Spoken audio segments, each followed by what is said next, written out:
రాత్రి నుంచి మొదలైంది ఈ అన్నారం బ్యారేజ్ కూడా ఏ స్థాయిలో leakage from below the barrage plate. ఇది బ్యారేజ్లో ఇప్పుడు జరుగుతున్న లీక్. ఇప్పుడు సిపిఏజ్ అడ్వెంట్ 35 DS అన్నారం బ్యారేజ్ ఆ మధ్యలో చూడండి, ఇది బ్యారేజ్ క్లోజ్ అయితే లీక్ అవుతుంది. అసలు ఎనీవే సి రాజు మీకు ఒక విషయం ఏంటంటే, ఒక నిమిషం, ఇప్పుడు మీకు అందరూ కూడా హరీష్ రావు గారికి మీ అందరికి కూడా అక్కడ పనిచేసేటోళ్ళు అందరూ కూడా తెలుసు, కొత్త వాళ్ళు ఎవరు లేరు అక్కడ. మీరు కూడా చెక్ చేసుకుంటే వాట్ ఇస్ యాక్చువల్ పొజిషన్ తెలుస్తుంది.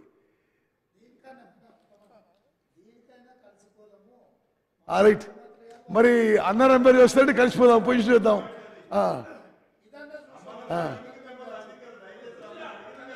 సరే రాజశేఖర్ గారు, ఒకటే again I'm clarifying on record speaker sir, national dam safety authority has visited all barrages. Geological profile ఇవ్వమని చెప్పి వాళ్ళు అప్పుడున్న ఈఎన్సీని అడిగితే మా దగ్గర ఈ బ్యారేజీలు కట్టే ముందు జియాలజికల్ ప్రొఫైల్ చేయలేదని చెప్పాడు. ఇక మీ ఇష్టం, కన్క్లూడ్ చేయండి. ఓకే సార్, ఓకే, దాని టెక్నికల్ గా ఎక్కడ ఫాల్ట్ ఉందో అవన్నీ కూడా మీరు ఖచ్చితంగా తెలుసుకోవచ్చు, ఇబ్బంది లేదు. ఒకటి